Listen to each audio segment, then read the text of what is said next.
नमस्कार, म बालकृष्ण शर्मा वार रुममा यहाँलाई स्वागत छ। राज्य सञ्चालनका लागि आवश्यक पर्ने नीति, रणनीति, कानुन, नियम, तर्जुमा चरण सबैभन्दा महत्त्वपूर्ण हुन आउँछ। अनुसन्धानमा आधारित तथ्यपरक सही नीतिहरूले मात्रै शासनको प्रभावकारिता, राज्यप्रति जनविश्वास, राज्य र नागरिक बीचको सम्बन्धको आधार, राष्ट्रिय स्वार्थ तथा राष्ट्रिय समृद्धि हासिल गर्ने लक्ष्य, राष्ट्रिय एकता र अखण्डता, परराष्ट्र सम्बन्धको सुदृढीकरण जस्ता महत्त्वपूर्ण पक्षहरूको प्रवर्धन हुने गर्दछ।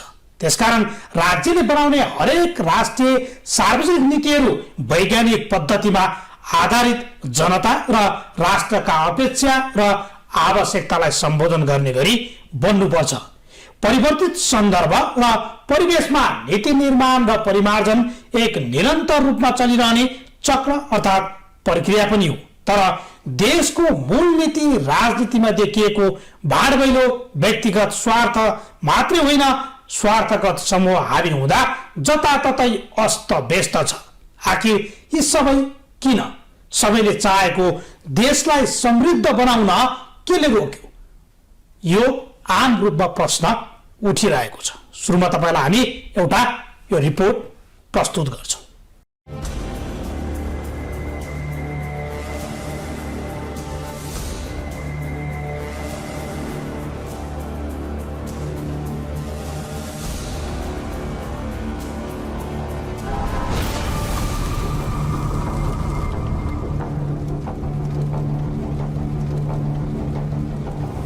दुई 2072 असोज 3 गते नेपालमा संविधान जारी भयो।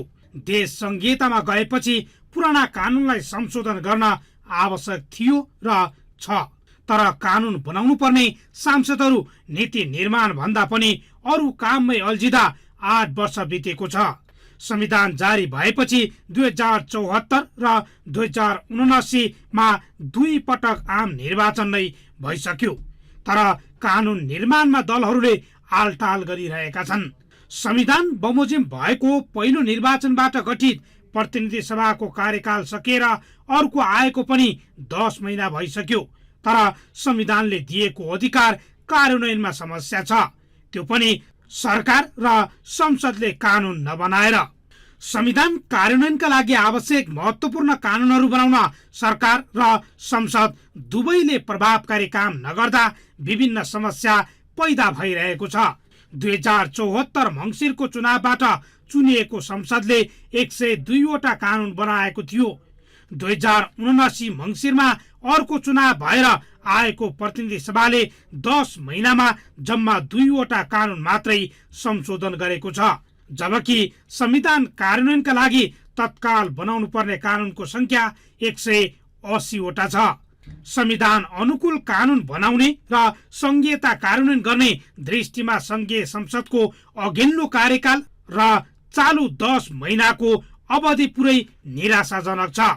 संविधान अनुसार संघीय संसद बसेको 3 वर्षभित्रमा संविधानसँग बाजिएका कानुनहरू संशोधन गर्नुपर्ने बाध्यात्मक संवैधानिक व्यवस्था छ। तर मुलुकको लागि अति आवश्यक र संघीयता कार्यान्वयनका लागि नभई नहुने कानुनहरू पनि बन्न सकेका छैनन्। संविधान कार्यान्वयनको यो अवस्थाको पहिलो जिम्मेवार सरकार भएको संसदीय अध्ययनको निष्कर्ष छ। संविधान जारी भएको लामो समयसम्म संविधान प्रदत्त हक कार्यान्वयन हुन नसकेको गुनासो र सांसदहरूको चासोलाई आधार बनाएर 2079 पुस 28 मा राष्ट्रिय सभा सदस्य विमला राई पौडेलको नेतृत्वमा अध्ययन उपसमिति गठन भएको थियो। पौड्याल परराष्ट्र मन्त्री भएपछि राष्ट्रिय सभाका अर्का सदस्य अनिता देवकोटाले उपसमितिको नेतृत्व गरेकी थिइन्।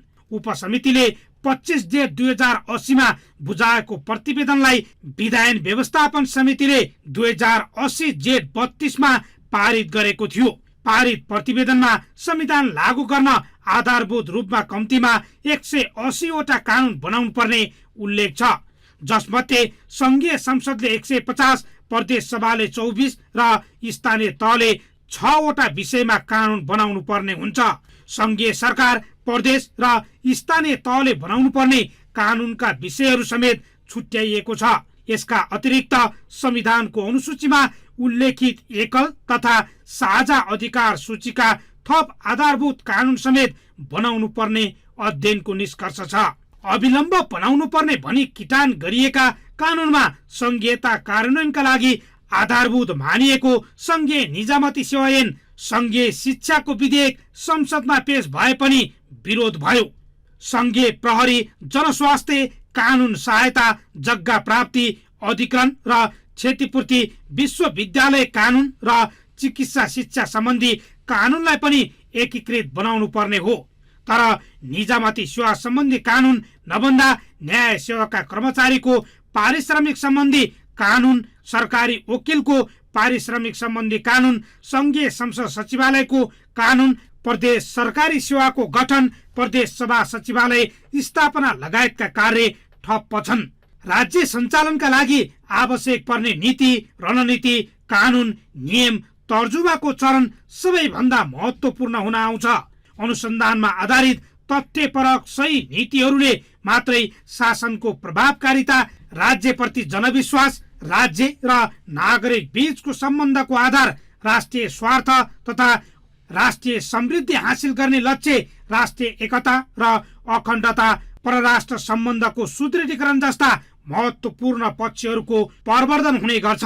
त्यसकारण राज्यले बनाउने हरेक राष्ट्रिय सार्वजनिक नीतिहरू वैज्ञानिक पद्धतिमा आधारित, जनता र राष्ट्रका अपेक्षा र आवश्यकतालाई सम्बोधन गर्ने गरी बन्नुपर्छ। परिवर्तित सन्दर्भ र परिवेशमा नीति निर्माण र परिमार्जन एक निरन्तर रूपमा चलिरहने चक्र अर्थात् प्रक्रिया पनि हो। तर देशको मूल नीति राजनीतिमा देखिएको भाँडभैलो व्यक्तिगत स्वार्थ मात्रै होइन, स्वार्थगत समूह हाबी हुँदा जताततै अस्त व्यस्त छ।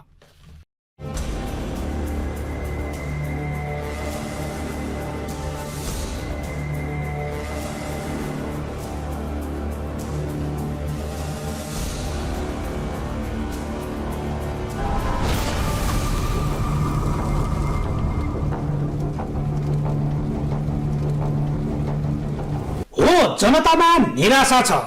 जुनसुकै क्षेत्रको कानून बनाउँदा होस् या कुनै विधेयक नै बनाउँदा व्यापक छलफल हुँदैन।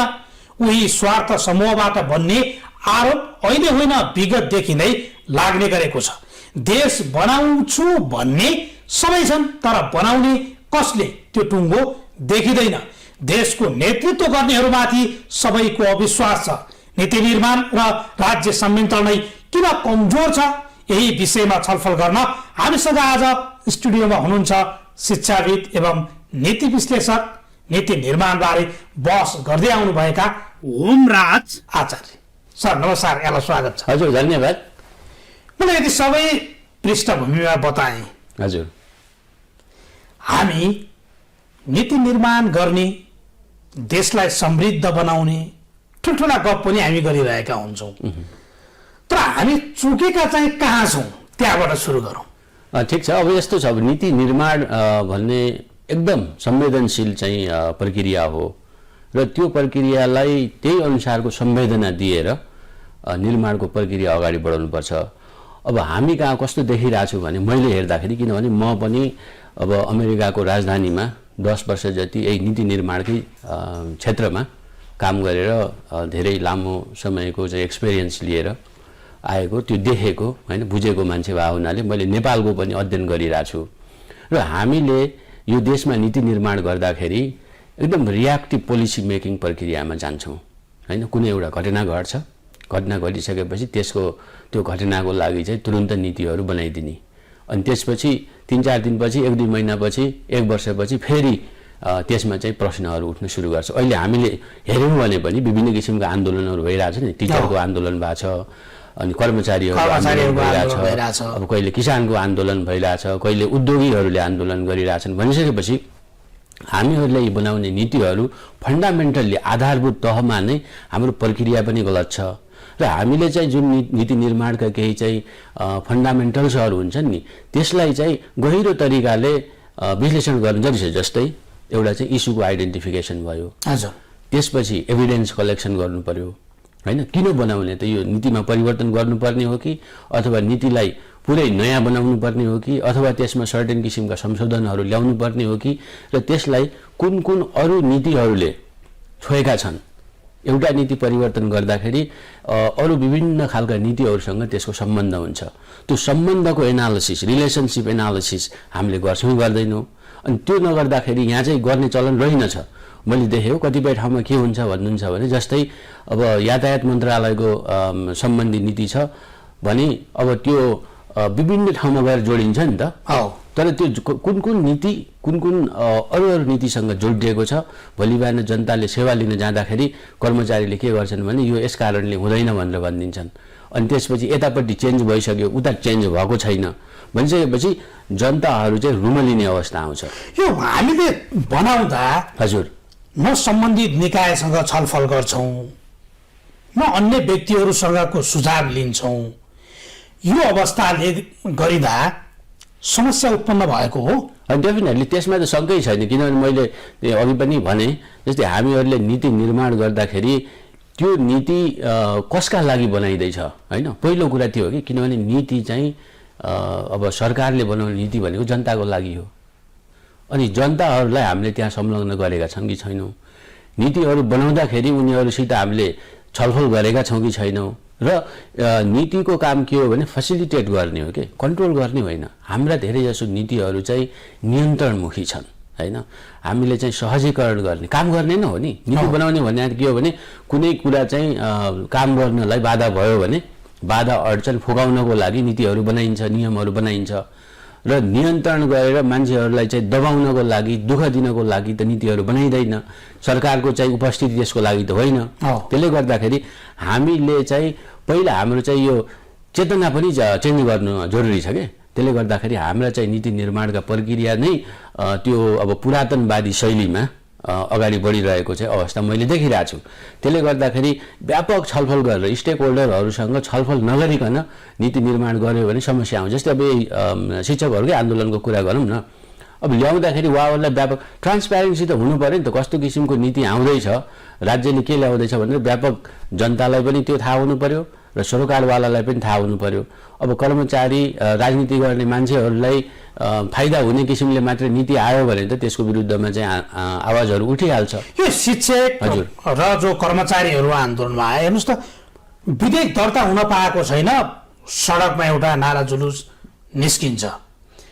त्यसको मतलब फेरि त्यसमा त स्वार्थ समूह पनि हाबी छन् नि त। नेपालमा सबैभन्दा बढी कुनै पनि विधेयक बनाउँदा, कानुन बनाउँदा स्वार्थ समूहको हाबीले गर्दा यो समस्या उत्पन्न भएको हो। डेफिनेटली नेपालमा चाहिँ के छ भन्नुहुन्छ भने स्वार्थ समूहको हाबी हुने प्रचलन बढी देखियो। त्यही भएर त त्यो ट्रान्सप्यारेन्ट भएर त्यो नीति बनाउँदाखेरि जनताहरूलाई त्यो मस्यौदा कस्तो आउँदैछ भन्ने थाहा हुँदैन नि त। अनि आइसकेपछि मात्रै थाहा हुने हो। र अर्को कुरा के भने स्वार्थ समूहको कुनै न कुनै रूपमा इन्फ्लुएन्स हरेक देशमा हुन्छ होइन। किनभने अब नीति भनेको अब सर्टेन ग्रुपहरूले आफूलाई फाइदा हुने किसिमले त्यसलाई चाहिँ इन्फ्लुएन्स गर्न चाहन्छन्। तर अब नेपाल जस्तो देशमा के छ भन्नुहुन्छ भने अब धेरै मान्छेहरूलाई नीति निर्माणको प्रक्रिया बारेमा पनि थाहा छैन। अझै पनि हामी चाहिँ साक्षरताको हिसाबले अब पढ्न लेख्न जान्नेलाई मात्रै हामी साक्षर भन्छौँ। 21औं शताब्दीमा त्यो साक्षरता होइन नि त। त्यसले गर्दाखेरि अब नीति सम्बन्धी, विकास सम्बन्धीका त्योभन्दा मास्तिर लेभलको अब डिजिटल लिट्रेसीको चाहिँ समय आइसक्यो भनिसकेपछि हामी चाहिँ समयबाट धेरै अगाडि बढिसक्यौँ। हाम्रो प्रक्रिया चाहिँ पुरानै तरिकाको भयो, नीति निर्माणको प्रक्रिया पनि के। त्यसले गर्दाखेरि अहिले चाहिँ जस्तै अब कर्मचारीहरूले, मैले बिहान मात्रै पढाएको थिएँ एउटा न्युज, त्यो नीतिकै कुरा हो। अब प्रधानमन्त्रीले चाहिँ कर्मचारीले काम गर्नै डराउन लागे भनेर कता भाषण दिनुभएको रहेछ होइन। भनिसकेपछि अब प्रधानमन्त्रीबाट त्यस्तो कुरा आउँदाखेरि हामी त नीति निर्माणको प्रक्रियामा कम्प्लिटली फेल भइसकेका रहेछौँ भन्ने देखियो नि त। किनभने कर्मचारीहरूले त काम गर्ने हो नि त। अनि अब त्यो अब कहाँ के हुन्छ भनेर डराउने भन्दा पनि अब त्यो हो भने हामीले कर्मचारी संयन्त्रलाई त्यो भर्ना गर्ने नीति नै परिवर्तन गर्नुपर्ने जस्तो देखियो होइन। यही तरिकाले चाहिँ नहुने हो भने अब म चाहिँ काम गर्छु भनेर करार गरेर आइसकेपछि त काम त गर्नु पर्यो नि त। अनि अब यो या त्यो बहानामा गर्ने त्यो ओपन स्पेस पनि भयो क्या त्यहाँ। अब हाम्रो जस्तो कुनै पनि नीति निर्माण गर्दा संरचनागत रूपमा हेर्ने हो भने जस्तो कानुनको अथवा संस्थागत संरचना, आर्थिक स्रोत तथा जनशक्ति कार्यान्वयनको पाटोमा लिनुपर्ने एउटा जिम्मेवार व्यक्ति पनि आवश्यकता हो। योमा सबैभन्दा कमजोर कहाँ देख्नुहुन्छ तपाईँ? अब यसमा त पहिला हामीले त्यो नीति बनाउँदाखेरि नै, किनभने नीति भनेको तपाईँको कस्तो हो भने तपाईँका त्यसका धेरै कन्स्ट्रेन्टहरू हुन्छन् होइन, के का लागि बनाउने भनेर। अब इम्प्लिमेन्टेसनमा जाँदाखेरि हामीले पहिला त एनालिसिस गर्नु पर्यो नि त। नीति बनाउने बेलामा यो कार्यान्वयनको तहमा जाँदाखेरि यो नीति कार्यान्वयन गर्दा यो पक्षलाई असर पर्छ, त्यो असर परेको पक्ष यस किसिमले हामीसँग प्रस्तुत हुनुपर्छ भनेर तपाईँले त्यो भिजन फोरकास्ट गर्न सक्नुपर्छ नीति निर्माता भइसकेपछि। अनि यस्तो किसिमको रेजिस्टेन्स आयो भने, प्रतिरोध आयो भने यसलाई हामीहरूले यसरी च्यालेन्ज आयो भने यसलाई समाधान यसरी गर्नुपर्छ भन्ने त्यो पहिल्यै नै। अनि अर्को कुरा के देखिरहेको छु भने अब नीति निर्माणका कतिपय ट्रिपल कन्स्ट्रेन्टहरू भन्छ कि यो प्रक्रियालाई, तपाईँको एउटा चाहिँ समय, स्कोप, अनि त्यसपछि गएर त्यसको चाहिँ त्यो बजेटरी कन्स्ट्रेन्ट, फिजिकल इम्प्याक्ट भन्छ। अब त्यो फिजिकल इम्प्याक्ट प्रत्येक नीतिसँग त बजेट गाँसिएको हुन्छ होइन। अब बजेटको एनालिसिस नगरिकन नीतिहरू आउँछन् अनि त्यसपछि म्यानेजमेन्ट गर्न अप्ठ्यारो हुन्छ। अनि त्यो म्यानेजमेन्ट गर्न अप्ठ्यारो भइसकेपछि के हुने भयो भने फ्रस्ट्रेसन सिर्जना हुन्छ, फ्रस्ट्रेसनले अर्को फ्रस्ट्रेसन उत्पादन गर्छ। त्यही भएर हामीले जुन नीति निर्माणको प्रक्रिया चाहिँ लागू गर्ने गर्छौँ यो ट्रिपल कन्स्ट्रेन्टलाई एड्रेस नगरिकन अथवा त्यसलाई इन्भिजन नगरिकन, तर अब फेरि गरेको छैनन् भनेर पनि मैले भन्दिनँ, किनभने नेपालमा नीति निर्माण गर्ने तहमा बसेका कर्मचारीहरूलाई थ्योरिटिकल सिद्धान्तगत कुराहरू सबै थाहा छ, फेरि होइन थाहा नभएको होइन। तर यहाँ कुरो के भयो भनिसकेपछि इन्टेन्सनको कुरा हो कि हामीले नीति कसरी र के का लागि बनाउने भन्ने विषयमा पहिल्यै चाहिँ व्यापक छलफल गर्ने चलन चाहिँ स्टेक होल्डरहरूलाई नराखिकन बनाउने चलन भयो। तपाईँले अघि भने जस्तै स्वार्थ समूहहरू चाहिँ धेरै हाबी भए, बाहिरकाले बनाइदिने भए होइन, उनीहरूलाई चाहिँ सजिलो पनि हुने भयो। अब त्यही प्रक्रिया कस्तो हुन्छ भन्नुहुन्छ भने युएसमा पनि त्यस्तो हुन्छ, किनभने त्यो नीति निर्माणको प्रक्रियामा कतिपय इस्युहरू चाहिँ त्यो नीति बनाउने मान्छेलाई थाहा नहुन पनि सक्छ नि त होइन। जसलाई असर परेको छ त्यो ग्रुपले यस्तो किसिमको नीति चाहियो, हामीलाई यस्तो अप्ठ्यारो भयो भनेर प्रस्तुत गर्ने हो नि त। अब इलेक्टेड अफिसियल्सहरूलाई, सभासदहरूलाई सबै नीतिको बारेमा त थाहा हुँदैन नि त। अब त्यो थाहा नहुने भए हुनाले प्रत्येक सभासदले एउटा चाहिँ आफ्नो चाहिँ विज्ञ ग्रुपहरू राख्न जरुरी हुन्छ कि होइन। प्रत्येक मन्त्रालयमा त्यस्तो किसिमको एउटा चाहिँ अब एक्सटर्नल थिङ्क ट्याङ्कहरू पनि छैनन् नेपालमा धेरै होइन। अनि त्यसले गर्दाखेरि एउटा चाहिँ हामीले चाहिँ इन्टर्नल थिङ्क ट्याङ्कको कल्चर पनि यहाँ निर्माण गरेका छैनौँ।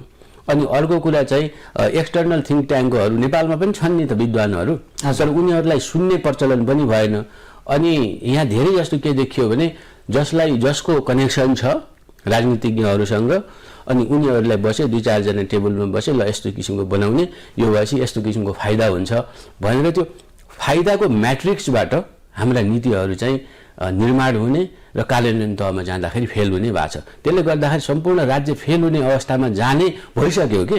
अनि त्यसले गर्दाखेरि यसमा चाहिँ एकदम व्यापक रूपबाट चाहिँ एनालिसिस गरेर त्यो नीतिहरू बनाउँदाखेरि तपाईँले चाहिँ एउटा नीति मात्रै बनाउने होइन, किनभने कानुनमा हरेक कुराहरू चाहिँ जोडिएर जेलिएर आएको हुन्छ। एउटा कानुन चेन्ज गर्दाखेरि अरू 17वटा कानुन कहाँ कहाँ जोडिएका छन् होइन, तिनीहरूलाई पनि त्यही बेलामा गर्नुपर्ने हुन्छ। जस्तै अब अहिले मैले आफै पनि कतिपय कुराहरू कि यो गर्दाखेरि हेरिरहेको छु कि कतिपय अवस्थामा चाहिँ कति काम गर्नलाई धेरै मान्छेहरूले चाहिँ खेताला लगाउँछन्, म आफै जान्छु। आफै जाँदाखेरि मलाई थाहा हुन्छ नि त कहाँनिर हामी चाहिँ चुकेका रहेछौँ भने प्रत्येक अफिसमा तपाईँ काम गराउन जानुभयो भने त्यहाँ कुनै न कुनै चाहिँ यस्तो कारणले गर्दाखेरि हुँदैन। त्यो हुँदैन भन्ने जुन कल्चर छ नि, वास्तवमा भनेपछि नीतिको काम भनेको फेसिलिटेट गर्ने। यस्तो यो किसिमको अप्ठ्यारो छ, यो अप्ठ्यारालाई यसरी सुल्झाउन सकिन्छ भनेर सुझाव दिएर त्यो उपाय पो बताउने हो नि त। सर्वसाधारणलाई त थाहा हुँदैन, तर के भन्छ भने हुँदैन मात्रै भनिन्छ कि यो भएपछि हुन्छ भनिदिनु पर्ने हो। मैले भन्न खोजेकै त्यही हो, यहाँ चाहिँ यो भएपछि हुन्छ भन्ने त्यो कल्चरै भएन। अनि नभएपछि जनताले दुःख पाउँछन्, दुःख पाएपछि के हुन्छ, अब सडकमा आन्दोलन गरेपछि मात्रै यहाँ परिवर्तन आउँछ होइन, सदनबाट चेन्ज हुँदैन यहाँ। त्यसले गर्दाखेरि सदन भनेको त जनप्रतिनिधिहरूको चाहिँ ठाउँ हो। अब त्यहाँबाट चेन्ज नहुने भएपछि के हुन्छ, मान्छे सडकमा जानु पर्यो, सडकमा गएपछि नीतिहरू चेन्ज हुन्छन्। त्यसले गर्दाखेरि सडकले मात्रै नीतिको परिवर्तन गर्ने कल्चर चाहिँ हामीले निर्माण गरेका छौँ। यही कारणले गर्दाखेरि त्यो हुँदैन भन्ने जुन कल्चर छ यो कारणले हुँदैन, यो यसलाई यसरी समाधान गर्नुपर्छ भन्ने छैन फेरि।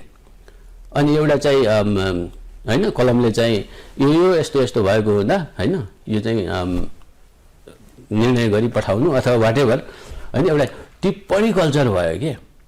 त्यो टिप्पणी कल्चरले गर्दाखेरि पनि मान्छेहरूमा चाहिँ यो फ्रस्ट्रेसन चाहिँ निस्किरहेको छ। अझ राजनीतिक नेतृत्वहरूमा एउटा के देखिन्छ भने राम्रो काम भयो अथवा राम्रो बन्यो त्यसको जस लिन मरिहत्ते गर्ने, तछाड मछाड गर्ने हो। तर केही कमजोरी देखियो अथवा त्यसमा विरोध आयो भने अर्कोलाई दोष लाउने अथवा पन्छिने त्यो पाटो देखिन्छ। त्यसलाई कसरी सुधार गर्ने? त्यो त हामीले अब मैले देखेको अब सुधार कसरी गर्ने भनिसकेपछि पहिला हामीले हेर्नु पर्यो कि हामी कहाँनिर कमजोर छौँ, हाम्रो चाहिँ विकनेसको एनालिसिस भएको छैन र हामी फेरि त्यो अहिले भनेको हामी एकदम देश निर्माणको अवस्थामा छौँ कि। यो जुन भनौँ न अब सङ्घीयता आयो होइन, गणतन्त्रको इस्टाब्लिसमेन्ट भयो, यो भनेको त नयाँ स्ट्रक्चर हो नि हाम्रो लागि। हामीले वास्तवमा भन्ने हो भने यो देशको निर्माणको प्रक्रियामा बल्ल बामे सरिसकेका छौँ। यो बेलामा सबैले सेक्रिफाइस गर्ने बेला हो, यो बेलामा सबैले सुविधा खोज्ने बेला होइन। यो देश राम्रो भइसकेपछि सबैले सुविधा पाउँछन्, तर अब अहिले के भइसक्यो भने तातो खाने होइन, सबैले राजनीति गर्ने मान्छेलाई पनि अब त्यहाँ सभासद भएपछि मन्त्री नै हुनु पर्यो होइन। अनि त्यसपछि कर्मचारीलाई अब हामीलाई हाकिम नै हुनु पर्यो, सुविधा नै चाहियो, गाडी नै चाहियो, पेट्रोल नै चाहियो, यताउति भन्ने यो मलाई चाहियो भन्ने चाहिँ मैले के दिने हो भन्ने हामीले चाहिँ त्यो लेभलको कल्चर डेभलप गर्न सकेनौँ कि। हामी त वास्तवमा भन्ने हो भने एउटा गिभिङ कल्चर हाम्रो संस्कारको फाउन्डेसन हो। हेर्ने हो भने त हामीले त दिनुपर्छ भन्ने संस्कृतिका मान्छे हौँ नि त। तर त्यो विषयलाई हामीले चाहिँ पछाडि सारेर हामीले लिनुपर्छ, दोहन गर्नुपर्छ भन्ने चाहिँ कल्चरको चाहिँ निर्माण भएको हुँदाखेरि त्यो दोहनलाई टेवा पुग्ने खालका चाहिँ नीतिहरूको निर्माण भइरहेछ। र अर्को कुरा चाहिँ जनतालाई हामीले चाहिँ खुसी बनाउनुपर्छ। अब सुखी र खुसीका चाहिँ नाराहरू त आइरहेछन्, तर खुसी बोलाउने त्यो पेपरमा आयो कि। त्यो एक्चुअल काममा जाँदाखेरि कुनै पनि अफिसमा मान्छेहरू होइन गएर कुनै काम गराउनु पर्यो भने हँसिलो मुखले त्यो काम भएको पाइँदैन भनिसकेपछि त्यो त कन्ट्रिब्युसन दिनु पर्यो नि त। त्यसले गर्दाखेरि कर्मचारी तन्त्रलाई पनि यो जुन हामीले ट्रेनिङहरू दिने गर्छौँ नि, यो टेक्निकल ट्रेनिङले मात्रै पनि पुगेन होइन, उहाँहरूलाई यो एटिट्युडनल ट्रेनिङ पनि दिनुपर्छ होइन। कसरी व्यवहार गर्ने, कस्तो व्यवहार गर्ने जस्तो भनिन्छ नि, मान्छेहरू बिरामी अस्पतालमा गयो भने डाक्टरले गर्ने व्यवहारबाट आधा रोग सन्चो हुन्छ हो। त्यस्तै कर्मचारीहरू पनि सेवा लिन जाँदा राम्रो व्यवहार गरिदिए भने सेवा लिन आइरहँ भन्ने त हुन्छ नि, तर हाम्रो परिपाटी नै त्यस्तो देखिएन कि। एक्ज्याक्टली, त्यो पनि नीतिको फेलियर हो कि। किनभने हामीले कर्मचारी तन्त्रलाई सुसज्जित गर्दाखेरि जुन जस्तो किसिमको पोलिसी बनायौँ न, जस्तै अब ट्रेनिङको पोलिसी हुन्छ नि, ट्रेनिङको पोलिसी अन्तर्गत कर्मचारीहरूलाई यो लेभलको ट्रेनिङहरू दिने। यो ट्रेनिङ दिइसकेपछि उसले त्यो लिएको ट्रेनिङ त्यो चाहिँ कार्यान्वयनमा लाँदाखेरि त्यो पाएअनुसारको ट्रान्सलेसन भयो कि भएन होइन, त्यो अनुदित भयो कि भएन, एक्सनमा अनुदित भयो कि भएन भनेर हेर्ने, अनुगमन गर्ने त्यो पनि मेकानिजम हुनु पर्यो। त्यसले गर्दाखेरि हामी चाहिँ धेरै ठाउँमा चुकिरहेका छौँ। त्यो चुक्नुको कारण के हो भन्नुहुन्छ भने ओभर पोलिटिकल भयो कि देश होइन। हरेक कुरामा चाहिँ राजनीति गाँसिने, हरेक कुरामा दलगत स्वार्थ गाँसिने, हरेक कुरामा चाहिँ स्पेसल इन्ट्रेस्टहरू चाहिँ जोडिने। त्यसले गर्दाखेरि राष्ट्रको इन्ट्रेस्ट चाहिँ जहिले पनि छायामा पर्यो, व्यक्तिको इन्ट्रेस्ट र दलको इन्ट्रेस्ट मात्रै अगाडि आयो। त्यसले गर्दाखेरि यी विषयहरूलाई अब जनताहरूले नै यस्तो भयो अब हामी मान्न तयार छैनौँ भन्ने कुराहरू उठाउनु जरुरी छ। र पढे लेखेका नेपालका विज्ञहरू पनि छन् होइन, एकाडेमिक क्षेत्रमा काम गर्ने मान्छेहरू छन्, उहाँहरूबाट त्यस्तो किसिमको कुराहरू आउनु पर्यो। अब उहाँहरूले पनि पार्टीको झोला बोकेर होइन, अब आफू चाहिँ आफ्नो पार्टी सत्तामा हुँदाखेरि सबै ठिक, अनि आफ्नो पार्टी सत्ता बाहिर हुँदाखेरि त्यही कुरा अर्को पार्टीले गर्यो भने गलत। सत्ता यो एउटा राजनीतिक अस्थिरता पनि देखिन्छ, किनभने सरकार कति टिक्छ कुनै सम्भावना देखिँदैन।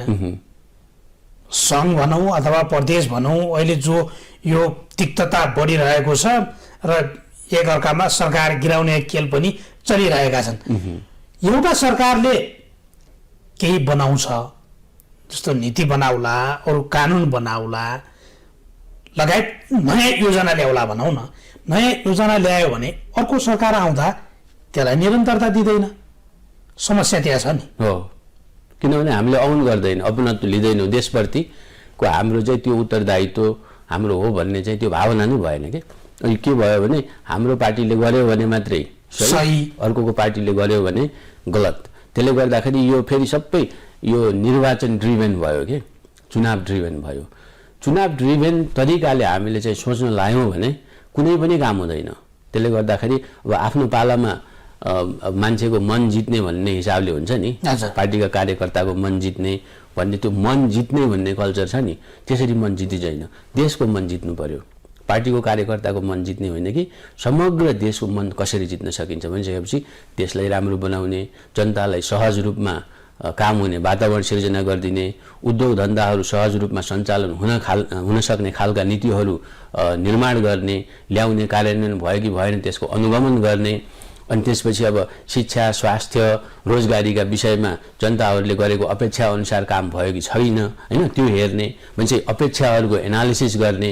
के छ त अपेक्षा? अब 21st सेन्चुरीका नेपाली जनता भनेका हिजो भनौँ न 30-40 वर्ष अगाडिका जनता त होइनन् नि त, होइन। हामी पनि अब सबैको लिभिङ रुममा ग्लोबल कन्टेक्स्ट आयो कि। त्यसले गर्दाखेरि अब अहिलेको स्थिति भनेको के हो भने हामीले चाहिँ अब क्यापिटलिजमको कुरा गर्छौँ, तर हामी इन्लाइटेन्ड क्यापिटलिजममा जानुपर्छ। अब हामीले चाहिँ नितान्त यो कम्पिटिटिभ क्यापिटलिजमले मात्रै भ्याउँदैन। हामी चाहिँ फेरि अब हाम्रो कल्चर पनि इन्लाइटेन्ड बेसिसमा बनेको कल्चर हो नि त। त्यसले गर्दाखेरि अबको चाहिँ बाटो भनेको इन्लाइटेन्ड क्यापिटलिजमको बाटोमा जानुपर्छ।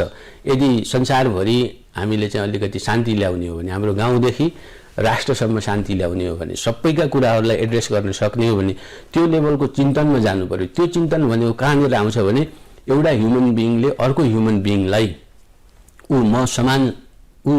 मसँग समान हो भन्ने खालको त्यो डिग्निटीको बेसिसमा हामी जानुपर्छ। त्यसले गर्दाखेरि अहिले चाहिँ हाम्रा नीतिगत फेलियरहरू पनि अर्काको डिग्निटीलाई हामीले डिग्निटीको रूपमा लिँदैनौँ, होइन। अब हामी काम गर्न बसेका भनौँ न, जसको हातमा चाहिँ शासन, सत्ता र शक्ति छ, त्यो मान्छेले जनतालाई भुसिना सरह देख्ने, होइन। अनि बनाउँदाखेरि, नीति बनाउँदाखेरि त्यो विषयमा कस्तो असर पर्छ उनीहरूलाई भन्ने कुरा ख्यालै नगर्ने, होइन। त्यसले गर्दाखेरि जब जनतालाई भुसिनाको रूपमा हेरिन्छ, होइन, त्यो चाहिँ त्यो राष्ट्रले जनताबाट माया पाउँछ जस्तो मलाई लाग्दैन। त्यसले गर्दाखेरि अहिले जुन हामीले भन्छौँ नि जताकतै फ्रस्ट्रेसन छ, होइन, मान्छेहरू होइन, वितृष्णा छ, काम भएन भन्ने गर्छौँ नि, त्यो भनेको के हो भने देश र जनतालाई हामीहरूले माया नगरेको अवस्था हो। माया नपाएपछि त्यो पनि फ्रस्ट्रेटेड हुन्छ। त्यसले माया गर्नु पर्यो नि त। त्यो माया गर्नु भनेको, देशले माया गर्नु भनेको गएर चाहिँ चप्प मही खाने भने होइन। देशले माया गर्नु भनेको राम्रा नीतिहरू ल्याइदिने, होइन, राम्रो शिक्षा दिने, राम्रो स्वास्थ्य दिने, रोजगारीका अवसरहरू सिर्जना गरिदिने, रोजगार सिर्जना गर्नेहरूलाई त्यस्तै किसिमको प्रोत्साहन गर्ने, होइन, काम भयो कि भएन, समयमा भयो कि भएन त्यसको अनुगमन गर्ने, भएन भने किन भएन, नगर्ने मान्छेहरूलाई कारवाही गर्ने। हामीलाई त कारवाही हुने भयो भनेर कर्मचारीहरूले कलम बन्द गरेर बस्नुपर्ने त्यो अवस्था सिर्जना नहुने, यस्तो यस्तो लेभलबाट हामीहरूले व्यापक रूपमा चाहिँ छलफल गर्न जरुरी छ कि। किनभने हामी अहिले, मैले अघि पनि भने, हामी देश निर्माणकै प्रक्रियामा जस्तो यही चरणमा हुँदा हजुर हामी संघीयतामा गएका छौँ, अभ्यास गरिरहेका छौँ, तर संघीयतामा मान्छेहरू यति बेला वितृष्णा जागेको छ। अहिले झन्डै संविधान निर्माणपछि 180 भन्दा बढी कानुनहरू, 181 भन्दा बढी कानुनहरूको आवश्यकता थियो। तत्काल बनाउनु पर्ने 40वटा कानुन त नभई नहुने हो, तर पनि हामीले बनाउन सकेका छैनौँ। यो अवस्थामा सङ्घको र प्रदेशको यो अवस्था हेर्दा यी कानुन बनाउन किन ढिलाइ लाग्यो जस्तो लाग्छ तपाईँलाई? जो अध्ययन गरेर राख्नु भएको छ, विश्लेषण गरेर राख्नु भएको छ, यसमा के देख्नुहुन्छ? यसमा चाहिँ त्यही, अब पहिलो चाहिँ तानातान नै हो। एउटा चाहिँ के छ भन्नुहुन्छ भने अब यो कानुन बनाउँदाखेरि अब कर्मचारी वर्गहरूको पनि यसमा चाहिँ इन्ट्रेस्ट हुन्छ, होइन। जस्तै केन्द्रमा सङ्घीय सरकारमा काम गर्ने कर्मचारीहरू प्रदेश तहमा सकेसम्म जान नपरे हुन्थ्यो भन्ने सोच्छन्। त्यसपछि प्रदेश तहका कर्मचारीहरू सकेसम्म स्थानीय लेभलमा जान नपरे हुन्थ्यो भनेर सोच्छन्। यो सुविधा खोज्ने प्रक्रिया जुन छ नि, हामीले कन्ट्रिब्युसन गर्नुपर्छ, देश बनाउनुपर्छ, हामीले जानेको कुरा चाहिँ होइन त्यहाँ स्थानीय लेभलसम्म पुर्याउनुपर्छ। 2-4 वर्ष मैले चाहिँ अब काठमाडौँको सुविधा नभोगेर होइन गाउँको एउटा चाहिँ रमणीयता पनि हेर्न पाउँछु भने त्यसलाई पोजिटिभ लेभलमा लिने भन्दा त्यो लेभल अनि त्यहाँबाट रेजिस्टेन्स हुन्छ कि फाइल अड्काउने भन्छ नि। हामीले अब पोलिसी निर्माण गर्दाखेरि ड्राफ्ट बनाइयो, ड्राफ्ट बनाइसकेपछि विभिन्न बाहनामा विभिन्न तरिकाले अब राजनीति गर्ने मान्छेले पनि अड्काउने नै हो। त्यसपछि गएर अब सर्टेन लेभलका इन्ट्रेस्ट ग्रुपहरूले पनि फेरि कर्मचारीहरूको पनि आफ्नो इन्ट्रेस्ट ग्रुप हुन्छ के त्यो फेरि हामीले कर्मचारीको हुँदैन भन्ने हो नि, किनभने अल्टिमेटली फेसिलिटेट गर्ने त कर्मचारी समुदायले हो नि त। त्यसले गर्दाखेरि मैले के भन्छु भने यदि अहिलेको ब्युरोक्रेटिक संरचनाले काम गर्दैन भने हामीले टोटल ओभरअल गर्न पनि पछाडि हट्नु हुँदैन कि। किन भन्नुहुन्छ भने अब कहिलेकाहीँ मैले त भन्ने गरेको छु वास्तवमा केही वर्ष हामीले हेरौँ कि पुरै सम्पूर्ण कर्मचारी सचिवदेखि खर्दार लेभलसम्म नै पुरै करारमा थाहै गर्ने भन्ने सिस्टमै हटाइदिनुपर्छ क्या। अनि त्यो भयो भने बल्ल मान्छेहरूले काम गर्छन्। त्यसलाई हामीले 10 वर्ष जति तपाईँको पाइलटिङ गर्न सकिन्छ कि।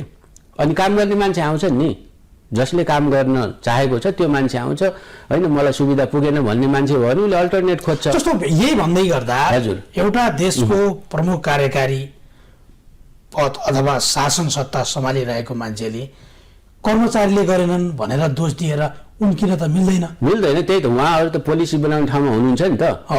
यदि कर्मचारीले काम गर्न सक्दैनन् भने हटाउनु पर्यो नि त। त्यो त कुनै चाहिँ निर्वाचन जितेर आएको पोजिसन त होइन। मैले काम गर्छु, यो शर्तमा मैले काम गर्छु, नेपाल सरकारलाई सहयोग गर्छु र त्यसको लागि मैले यो सुविधा पाउँछु भनेर लेखेर सिग्नेचर गरेर आएको हो। अब त्यो अनुसार मैले चाहिँ गर्न सक्दिनँ भन्छ भने त होइन उसलाई चाहिँ त्यहाँबाट चाहिँ हटाउने व्यवस्था त हुनुपर्छ, किनभने जिन्दगीभरिको अपोइन्टमेन्ट त होइन नि। तर यहाँ त मन्त्री प्रधानमन्त्री चलाउने नै फेरि कर्मचारी संयन्त्र छ नि त। अब त्यही त एक्ज्याक्टली या त अब त्यही मैले भने नि त्यो जालो गाँसिएको छ, त्यसलाई त तोड्न पर्यो नि त। त्यसले गर्दाखेरि नयाँ संरचनामा हामी जाने हो भने नयाँ तरिकाले सबैले सेक्रिफाइस गर्नुपर्छ भन्छु क्या।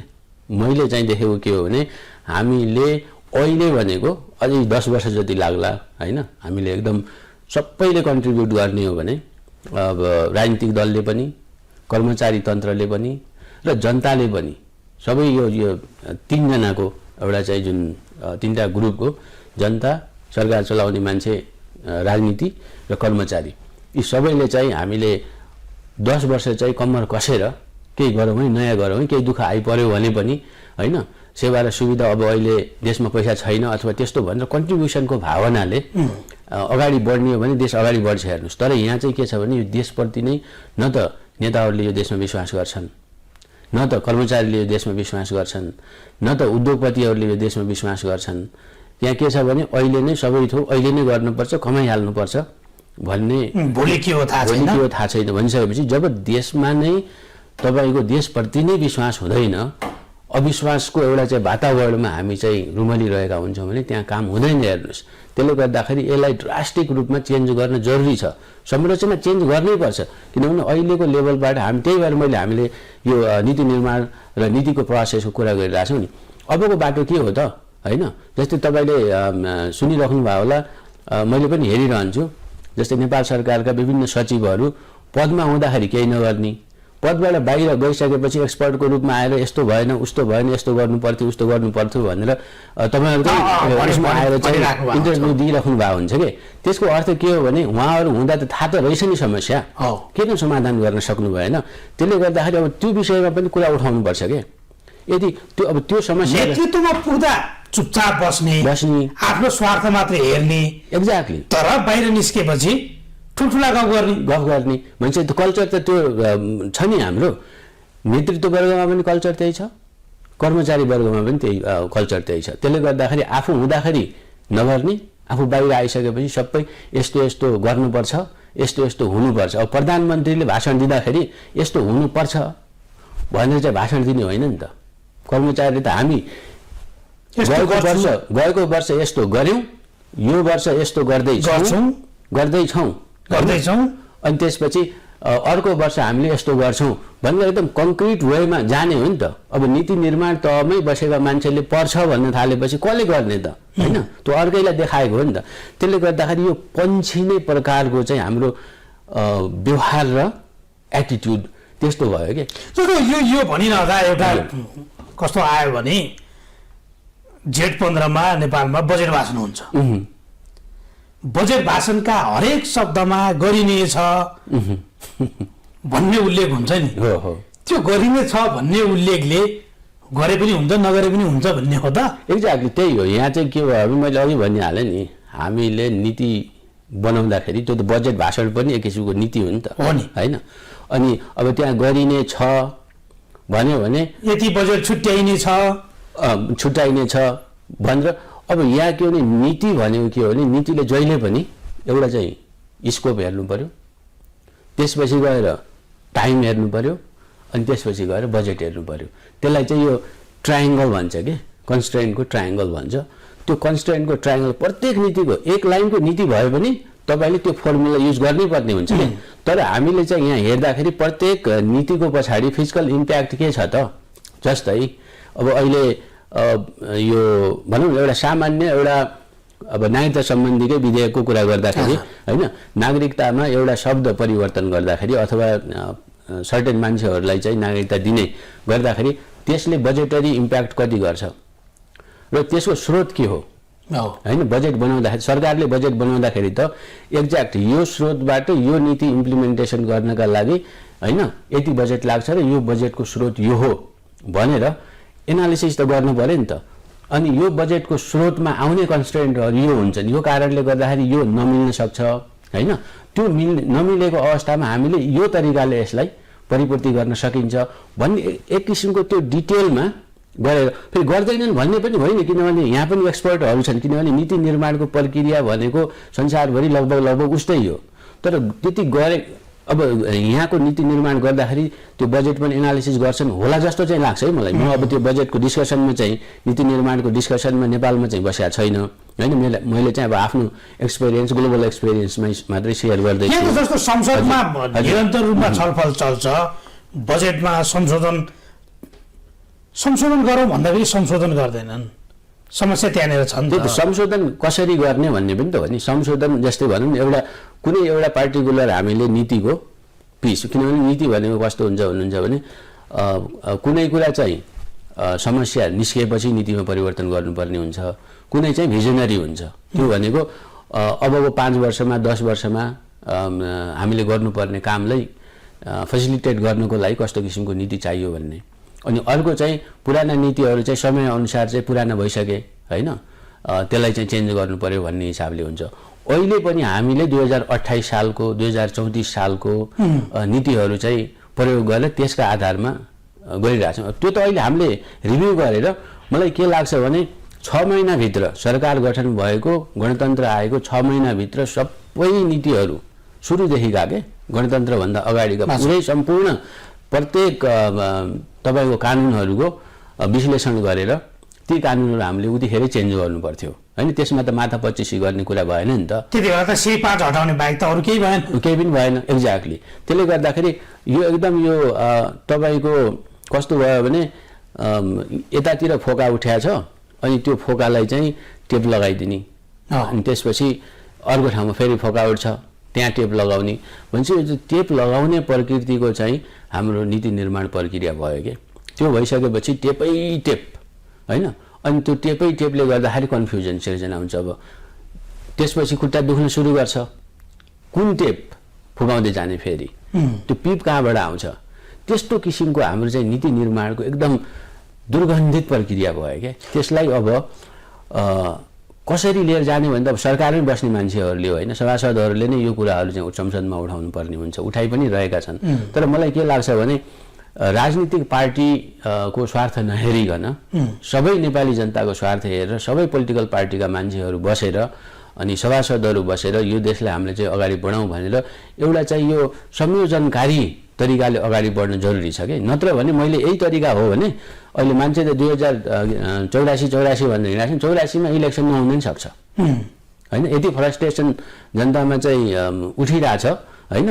अब हामी 84मा चाहिँ इलेक्सन गरेर बहुमतमा आउँछौँ भन्ने जुन पार्टी दलहरूमा, हजुर अहिले त हामी यो गरौँ भन्ने बेला हो नि त। 84 आउन अझै 4 वर्ष बाँकी छ। तर मान्छेहरू कस्तो भयो भने दलहरूलाई चिन्ता भनेको 84 को भयो, अहिलेको हुनुपर्ने हो नि त। जस्तो 181 भन्दा बढी 200 को हाराहारीमा कानुन बनाउन बाँकी नै छ। तत्कालै 40वटा भन्दा बढी कानुन त बनाउनै पर्नेछ। सङ्घ र प्रदेशको विवाद त्यत्तिकै छ। प्रदेशका मन्त्रीहरू, त्यहाँका मुख्यमन्त्रीहरू सङ्घका विरुद्ध अब आन्दोलन गर्छौँ, अनसन बस्छौँ भन्ने अवस्था आइसक्यो। त्यो अवस्था 84 ताक्नुपर्ने हो र दलहरूलाई त्यो डर चाहिँ किन भएको होला? यस्तो छ, अब डेफिनेटली अब चुनावमा हामीले नै बहुमत ल्याउनुपर्छ भन्ने त सबै पार्टीको हुन्छ होइन। डेमोक्रेटिक कल्चर र आवधिक निर्वाचनको एउटा चाहिँ त्यो विशेषता हो। तर अब यहाँ चाहिँ के देखिरहेछ भन्नुहुन्छ भने दलहरूले खालि त्यो निर्वाचनलाई मात्रै हेर्ने होइन। अब अहिले भनेको त हामी देश निर्माणमा जानुपर्छ भन्ने हो नि त, त्यो तरिकाले जानु भएको छैन। त्यसले गर्दाखेरि अब सङ्घीय प्रणाली भनेको फेरि सजिलो प्रणाली पनि होइन। सङ्घीय प्रणालीमा स्थानीयले प्रदेश विरुद्ध मुद्दा हाल्ने, केन्द्र विरुद्ध मुद्दा हाल्ने, प्रदेशले फेडरल स्ट्रक्चर विरुद्ध मुद्दा हाल्ने, यो चाहिँ एकदम लिटिजियस प्रणाली भन्छ के। यो चाहिँ कानुनी रूपबाट मेसी हुन्छ। केन्द्रले सकेसम्म आफ्नो अधिकार आफैसँग राख्नु पाए हुन्थ्यो भन्ने हुन्छ। त्यो यो शक्ति बाँडफाँडको युनिभर्सल विशेषता हो के। अनि त्यसले गर्दाखेरि अब केन्द्रले सकेसम्म चाहिँ नदिने भन्छ, अनि केन्द्रभन्दा तलकाले बढीभन्दा बढी लिने भन्छन्। त्यो रसाकसी फेडरल स्ट्रक्चरमा जहिले पनि हुन्छ। त्यो हामीले त्यो विस अवे गरेर होइन नभए हुन्थ्यो भनेर भन्ने मात्रै हो, त्यो भइरहन्छ। तर त्यसलाई चाहिँ म्यानेज गर्नको लागि, त्यो कन्फ्लिक्टलाई म्यानेज गर्नको लागि हामीले के गर्नु पर्यो भनिसकेपछि नीति निर्माण गर्ने बेलामा कस्तो कस्तो किसिमका चाहिँ कुराहरू होइन मा टसल हुन्छ, ती कुराहरू पहिला आइडेन्टिफाई गर्ने। अनि त्यो टसल भइसकेपछि त्यो टसललाई हामीले कसरी समाधान गर्ने, त्यो विषयमा उपायहरूको निर्माण गर्ने भन्दा त्यो लेभलबाट हामीले सोच्नु जरुरी छ। त्यसले गर्दा सङ्घीय प्रणाली भनेकै होइन अब मुद्दा मामलाको प्रणाली हुन्छ, किनभने यहाँ त अब 3वटा सेक्टर भयो नि त, आफ्नो चाहिँ इन्डिपेन्डेन्ट अधिकार लिएर काम गर्न खोज्ने। अब त्यस बेलामा के हुन्छ भने जस्तै तपाईँ हामी भिडमा हिँडेको बेलामा पनि यताउति कुनले होइन अर्काको स्पेसमा गइन्छ नि त, हामीले चाहिँ त्यो अर्काको स्पेसमा जाँदाखेरि उसलाई पनि रिस उठ्छ होइन। त्यसले गर्दाखेरि यो एउटाको स्पेसमा अर्को जोडी नआउँदाखेरि अथवा अलिकति धक्का लाग्दाखेरि उसलाई रिस उठ्ने हुन्छ अथवा उसलाई फ्रस्ट्रेसन हुन्छ। त्यसले गर्दाखेरि मुद्दा मामिलाबाट हामी सङ्घीय व्यवस्थामा धेरै टाढा जान सक्दैनौँ। यो मुद्दा मामिला भइरहन्छ हेर्नुहोस्। तर त्यो मुद्दा मामिला चाहिँ कम कसरी गराउने, किनभने त्यो पनि एनर्जी खर्च हुने हो नि त। त्यसले गर्दाखेरि प्रत्येक काममा रेजिस्टेन्स भयो भने त्यो रेजिस्टेन्समा चाहिँ बढी एनर्जी खर्च हुन्छ। जस्तै अब आन्दोलन भयो, कुनै एउटा पोलिसीको विरुद्धमा आन्दोलन भयो भने त्यो आन्दोलनले कति आर्थिक चाहिँ क्षति गरेको हुन्छ भन्ने कुरा त हामीले हेर्नु पर्यो नि त। त्यसले गर्दाखेरि त्यो पनि त स्पेसकै कुरा हो, त्यो रिसोर्सेसकै कुरा हो। त्यसले गर्दाखेरि प्रत्येक पोलिसीले निर्माण गर्ने अथवा निम्त्याउने जुन चाहिँ कन्फ्लिक्टका सम्भावनाहरू छन् त्यससँग फेरि बजेट पनि जोडिएको हुन्छ, साधन र स्रोत जोडिएको हुन्छ होइन, एनर्जी जोडिएको हुन्छ। त्यही भएर हामीलाई मैले के भन्ने गर्छु भने प्रत्येक पोलिसीको कार्यान्वयनमा जाँदाखेरि त्यसको चाहिँ हामीले कस्ट एनर्जी एनालिसिस के कति समय लाग्छ, कति पैसा लाग्छ, त्यो कहाँबाट ल्याउँछ, त्यो त एक्स्ट्रा हो नि, त्यो बजेटमा हुँदैन नि त। अब रेजिस्टेन्स भयो, जस्तो भनौँ कर्मचारीहरूले आन्दोलन गरिरहेछन्, कति जनताको काम छुटे होइन। अब टिचरहरूले आन्दोलन गरिरहेछन्, कति विद्यार्थीहरूको चाहिँ पढाइ छुट्यो भनिसकेपछि अब त्यो पढाइ छुट्दाखेरि त्यो विद्यार्थीले लस गरेको इकोनोमिक लस पनि छ नि त्यहाँ त। विद्यार्थीलाई प्यारेन्ट्सहरूलाई इकोनोमिक लस छ, विद्यार्थीहरूलाई इकोनोमिक लस छ, त्यसले गर्दाखेरि राष्ट्रलाई इकोनोमिक लस छ। अनि त्यसले गर्दाखेरि यो जुन आर्थिक घाटा हुन्छ नि, प्रत्येक रेजिस्टेन्समा आर्थिक घाटा हुन्छ। त्यसले गर्दाखेरि जस्तै अब लाइनमा बस्नु पर्यो होइन, अब कुनै अफिसमा गएर हामीहरू लाइनमा बस्नु पर्यो भने 2 घन्टा 3 घन्टा 4 घन्टा प्रत्येक मिनटको चाहिँ हामीले चाहिँ इकोनोमिक एनालिसिस गर्नुपर्ने हुन्छ। देशलाई कति घाटा, मान्छेले अब बिदा लिएर आउनुपर्ने होला, पेट्रोल खर्च गर्नुपर्ने होला, फोटोकपी गर्दाखेरि त्यो अनावश्यक फोटोकपीहरू हामीले जुन गराउँछौँ नि यो देशमा, त्यो पनि पोलिसीको कुरा हो कि। जस्तै हामीले पोलिसीको कुरा गर्दाखेरि अर्को के हेर्नुपर्छ भने इन्भाइरोमेन्टल इम्प्याक्ट के छ। जस्तै हामी कतिपय सरकारी अफिसमा जान्छौँ, सबैलाई चाहिँ नागरिकताको फोटोकपी अथवा त्यो सक्कल अथवा फलानाको फोटोकपी त्यो फोटोकपी गरिएका कागजहरू वास्तवमा त्यो राख्नकै लागि हो त होइन भने किन गराउने फोटोकपी त्यसले त एउटा चाहिँ कागज अनावश्यक रूपमा युज गर्दाखेरि कतै न कतै इन्भाइरोमेन्टमा असर गरे हुन्छ, आर्थिक त्यत्तिकै जाने भयो। किनभने फोटोकपी गराउनलाई त जनताको त पैसा खर्च हुने भयो नि त। भनिसकेपछि त्यसलाई त्यही कम्प्युटर सिस्टममा त्यही नै स्क्यान गरेर होइन राखिदिएपछि त हुन्थ्यो नि त। त्यसले गर्दाखेरि यस्ता साना साना नट्स र बोल्ट्सहरू जुन पोलिसी मेकिङको कुराहरू छ जनतालाई सेभिङ्समा लैजाने के। अब यही फोटोकपीमै कति पैसा खर्च हुन्छ भन्नुहुन्छ भने यो देशमा म अचम्म पर्छु। त्यो अहिलेको जमानामा त्यो गर्नै नपर्ने कुरा। अब हामी अन्त्यमा छौँ। हजुर, बनाउनु पर्ने यही नेतृत्व हुन्। जति गाली गरे पनि असन्तुष्टि भए पनि गर्नुपर्ने त यिनै हुन् नि, मान्छे नै हुन् नेतृत्वमा पुगेका। अब तपाईँले यो नीति बस एउटा गरिराख्नु भएको छ, यस्तो हुनुपर्छ भन्ने फैलाइराख्नु भएको छ। नेतृत्व तहमा भएकाहरूलाई यहाँको सुझाव के छ? होइन, नेतृत्व तहमा भएका मान्छेहरूलाई हामीले दिने सुझाव त के हो भने उहाँहरूले प्रत्येक, मैले भन्ने गर्छु, प्रत्येक सभासदहरूले एउटा चाहिँ इन्डिपेन्डेन्ट विज्ञ समूहहरू बनाउने। फेरि आफ्नै मान्छेहरू मात्रै राख्ने होइन कि, पार्टीका कार्यकर्ता राखेर त्यो विज्ञ समूह हुँदैन। चाहे त्यो पिएचडी गरेको मान्छे किन नहोस्, उसको इन्ट्रेस्ट चाहिँ पोलिटिकल इन्ट्रेस्ट हुन्छ क्या। त्यसले गर्दाखेरि इन्डिपेन्डेन्ट मान्छेहरूलाई राखेर एउटा विज्ञ समूह बनाएर अनि अब उसको दायराभित्र परेको होइन हामीले चाहिँ यस्तो यस्तो किसिमको पोलिसीहरू बनाउन लागिरहेछौँ होइन। यो पोलिसीको समस्याहरू के छन् होइन, यसले कहाँ कहाँ हिट गर्छ, कहाँ कहाँ छुन्छ, कसलाई बढी मर्का पर्छ होइन, अनि कसलाई चाहिँ अलिक कम मर्का पर्छ। किनभने प्रत्येक पोलिसीमा एउटा न एउटा समूहलाई मर्का परिहाल्छ हेर्नुहोस्। त्यसले गर्दाखेरि त्यो मर्काको पनि एनालिसिस हुनु पर्यो। त्यो गर्नको लागि राजनीति गर्ने मान्छेहरूले त्यस्तो लेभलको इन्डिपेन्डेन्ट स्वतन्त्र विज्ञ समूहहरू बनाउनु जरुरी छ। र विज्ञ समूहहरू पनि सहयोग गर्न पनि तयार छन् होइन, सहयोग गर्न पनि तयार छन्। फेरि उनीहरूलाई फेरि यहाँ त के हुन्छ भने विज्ञ समूह बनाउने भन्दा बित्तिकै फेरि भत्ता भन्यो, त्यसपछि होइन यस्तो सुविधा भन्यो होइन, त्यो भनेर ल्याउने। हामीलाई चाहिँ इन्डिपेन्डेन्टली सहयोग गर्ने, हामीसँग पैसा छैन होइन, तपाईँहरूले राष्ट्रको लागि चाहिँ सहयोग गरिदिनु पर्यो भन्ने हिसाबले भन्ने हो भने नेपालमा एजुकेटेड मान्छेहरू धेरै छन् हेर्नुहोस्। र बाहिर बसेका नेपालीहरू पनि नेपालमा आएर सहयोग गर्न सक्छन् होइन, तयार छन्। किनभने देशको माया चाहिँ बढी छ नि त। धेरै धेरै धन्यवाद। Thank you.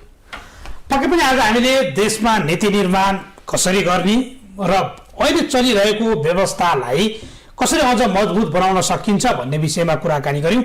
हामीसँग हुनुहुन्थ्यो नीति विश्लेषक होमराज आचार्य। हवस् त आजका लागि वार रुम यति नै, बिदा दिनुहोस्। नमस्कार।